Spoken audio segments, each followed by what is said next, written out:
Página 37. Apariencia y realidad, un ensayo metafísico, Francis Herbert Bradley, 1897. Arduas son las dificultades en la ruta del personaje metafísico. Está ocupado de un tema que exige más que otros, gran calma espiritual, y se encuentra en campaña ya antes de entrar en las controversias de su competencia. Tiene que enfrentar prejuicios hostiles a su tarea, y siente entonces la natural tentación de apoyarse en otros que parecen contrarios a los primeros.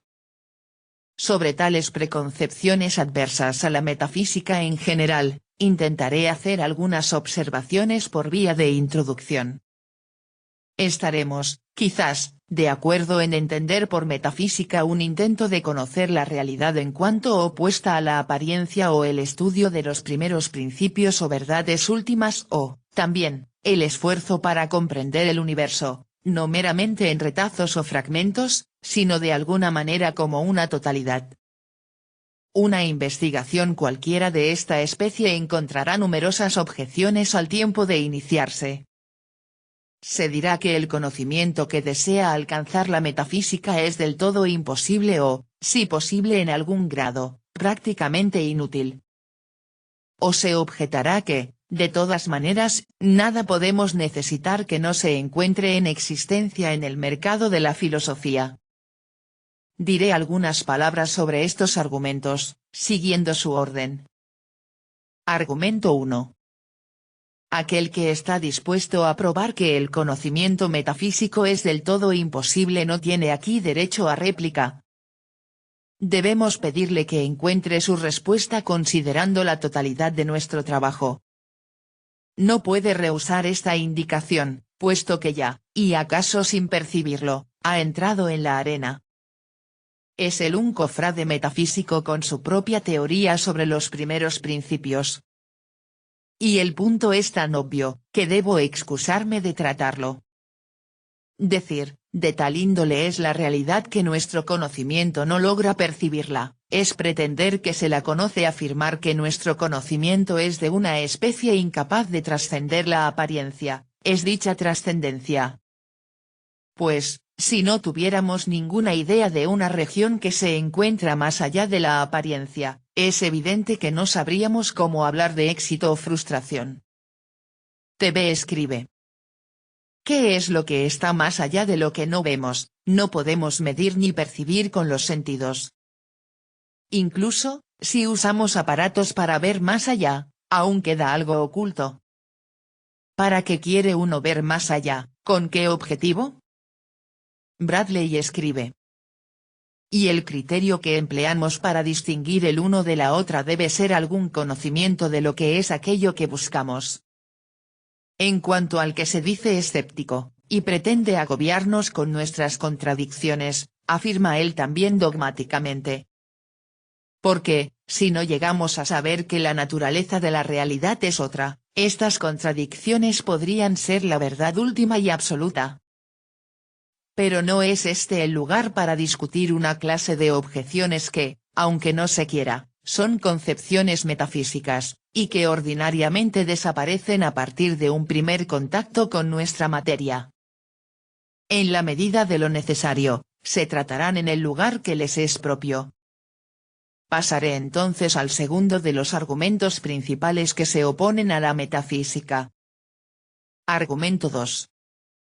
Vano sería desconocer la fuerza que posee. El conocimiento metafísico, nos dice, es teóricamente posible, y si se quiere, real en cierto grado. Sin embargo, desde un punto de vista práctico, no es conocimiento que valga el nombre. Y esta objeción puede apoyarse en diferentes razones.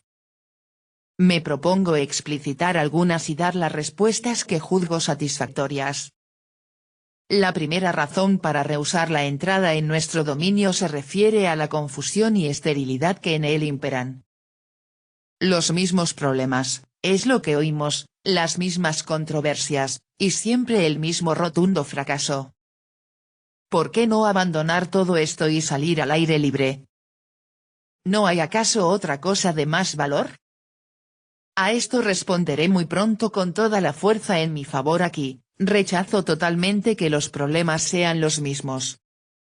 La afirmación sería aproximadamente tan verdadera, y tan falsa, como afirmar que la naturaleza humana no ha cambiado.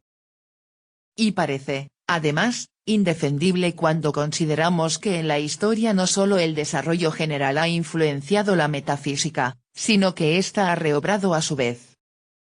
Prescindiendo de consideraciones históricas, que no es este el lugar para ellas, apoyaría mi respuesta en la posibilidad que el argumento admite. Si la empresa es posible y su riesgo nos seduce, ¿quién podrá hacernos desistir? Ya sabemos que otros muy superiores fracasaron. Con todo, el hombre que triunfa no es forzosamente el que posee más méritos, y aún en el mundo gélido de la filosofía puede posar su planta la caprichosa fortuna. Mientras no hay intento, nada se puede decir. Pero, hablando seriamente, debo confesar que no espero el éxito. Porque no pienso que el conocimiento satisfactorio sea posible. Cuanto podamos averiguar sobre la realidad es cuestión que se discutirá en este libro, pero de antemano puedo decir que solo espero una satisfacción muy parcial. Me atrevo a creer que tenemos un conocimiento del absoluto cierto y real, aunque nuestra comprensión deba ser vergonzosamente incompleta.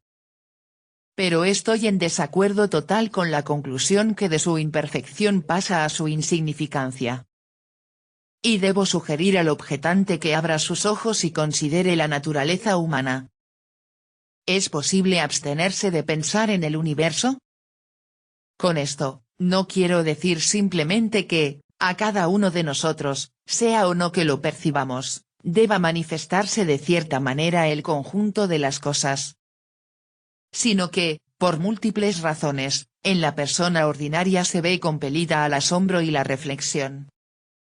Para ella, el mundo y su participación en él constituyen un tema natural de pensamiento que siempre ha de conservar tal carácter, y así, podemos decir que solo cuando la poesía, el arte y la religión hayan cesado totalmente de interesar, o cuando no muestren ya tendencia alguna hacia la contienda con los problemas últimos y el entendimiento de ellos, cuando el sentido del misterio y el encanto no impulsen más nuestro espíritu a errar a la aventura y amar lo que siempre se le oculta, cuando, en una palabra, no haya más encanto en el crepúsculo, entonces perderá su valor la metafísica. Pues el problema no es si hemos o no de investigar las verdades últimas, porque esto, probablemente, la mayoría de nosotros lo hace y no dejará de hacerlo. El problema reside simplemente en el modo en que ello debe cumplirse. Lo que la metafísica pretende es ciertamente razonable. Se sitúa ella en este aspecto de la naturaleza humana que se manifiesta como deseo de pensar en la realidad y comprenderla. No va más allá de afirmar que, si el intento ha de ensayarse, deberá cumplirse tan completamente como nuestra naturaleza lo permita. No aspira la metafísica a superar otras funciones del espíritu humano, pero proclama que, si hemos de pensar, debemos a veces esforzarnos por hacerlo propiamente. Y pienso que el enemigo de la metafísica debe enfrentar el dilema siguiente. O debe condenar toda reflexión sobre la esencia de las cosas, y si ello es así, elimina, o más bien, trata de eliminar, parte de lo que es más alto en la humana naturaleza o nos permite pensar, pero no pensar estrictamente. Es decir, acepta el ejercicio del pensamiento mientras se encuentra éste implicado con otras funciones de nuestro ser, pero tan pronto se propone aquel desarrollar puramente lo suyo, guiado por los principios de su actividad específica, se le cierra inmediatamente el paso. Y esto parece un resultado absurdo, puesto que es equivalente a decir, podemos satisfacer nuestro anhelo instintivo de reflexión tan solo en una medida que es insatisfactoria. Si nuestro carácter es tal que en nosotros el pensamiento se satisface por aquello que ni pretende ni puede pretender ser propiamente pensamiento, ello es totalmente legítimo. Pero si estamos constituidos de otra manera y reside en nosotros la necesidad de un pensamiento más riguroso, debemos reprimirla por todos los medios. Y, En cuanto a mí, todo esto es a la vez dogmático y absurdo. Pero, probablemente, el lector insistirá con una nueva objeción. Admitamos, dirá, que sea legítimo pensar sobre la realidad. Con todo, no entiendo todavía que debamos juzgar lo deseable, siendo los resultados lo que son. Quiero dar a esto una franca respuesta. En modo alguno supongo valioso en todos los casos el estudio de la metafísica, y me es imposible sugerir nada sobre el número de personas que deban hacerlo. Pero creo que es necesario proseguir este estudio, aun cuando no produjera ningún resultado positivo. Pienso que no hay medio más seguro para protegernos en contra de la superstición dogmática. Nuestra teología ortodoxa, de una parte, y nuestro popular materialismo, de la otra, y es natural referirnos a ambos como instancias prominentes, se desvanecen como espectros ante la luz meridiana de la libre investigación escéptica. No quiero decir, como es obvio, que ambas doctrinas deban ser totalmente abolidas, pero creo firmemente que cada una, cuando es considerada seriamente, implica la mutilación de nuestra naturaleza. Ninguna de ellas, como la experiencia lo ha manifestado suficientemente, puede pervivir en el espíritu que se ha ocupado seriamente de los primeros principios. Parece deseable que haya tal refugio para el hombre que ansía pensar consistentemente, que es además demasiado bueno para transformarse en un esclavo, sea del fanatismo estúpido, sea de la sofística deshonesta. He aquí una razón para pensar que la metafísica, aun cuando finalizara en un escepticismo total, debe ser estudiada por cierto número de personas. Y hay todavía otra razón que, en el caso mío, tiene incluso más peso. Supongo que todos, en alguna medida, entramos en contacto con un mundo que trasciende los hechos ordinarios. De un modo u otro, parece que alcanzamos lo invisible y tenemos con ello comunión. De múltiples maneras encontramos algo superior, que nos sostiene y nos empequeñece, que nos transporta y nos purifica. En el caso de ciertas personas, el esfuerzo intelectual para entender el universo es un modo principal de experimentar en tal sentido la divinidad. Probablemente, aquel que jamás sintió esto, por diferente que sea la descripción que haga de ello, no se ha preocupado gran cosa de la metafísica. Y dondequiera que este sentimiento haya sido experimentado fuertemente, habrá sido su propia justificación. El hombre cuya naturaleza es tal que su deseo principal solo puede ser consumado siguiendo una ruta, tratará de alcanzar su consumación por esa ruta, cualquiera sea esta, y sin que importe lo que el mundo piense de ello, y si no lo hace así, es despreciable. El sacrificio de sí es a menudo el gran sacrificio, la venta a pérdida de lo que no vale nada. Saber lo que uno quiere, y no tener escrúpulos con los medios para obtenerlo, puede ser una renuncia a sí mismo mucho más difícil. Y esta parece una nueva razón para que algunas personas se dediquen al estudio de las verdades últimas. Argumento 3. Y he aquí por qué, finalmente, las filosofías existentes no pueden responder a este propósito. Pues, sea que haya progreso o no, de todos modos hay cambio, y así la mente transformada de cada generación exigirá una diferencia en lo que ha de satisfacer su intelecto. De suerte que tanta razón hay para una nueva filosofía como para una nueva poesía.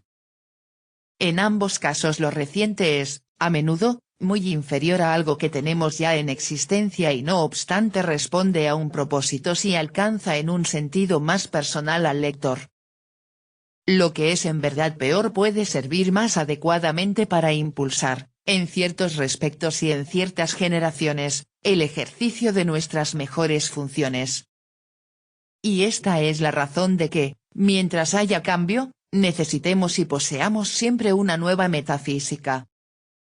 Terminaré esta introducción con una advertencia.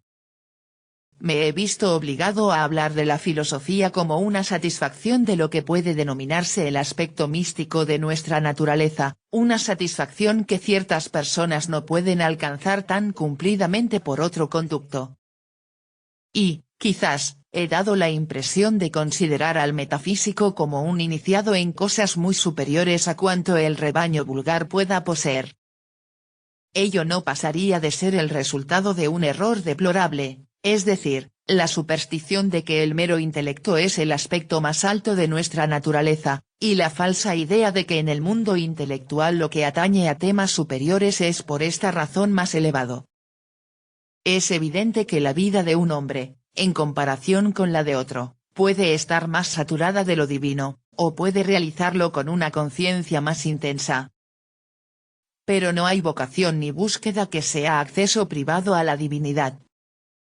Y es obvio que la ruta hacia las verdades últimas que pasa por la especulación, aunque distinta y legítima, no es superior a otras. Por mucho que el filósofo tienda a ello, no hay pecado menos justificable en filosofía que el orgullo espiritual. Página 40.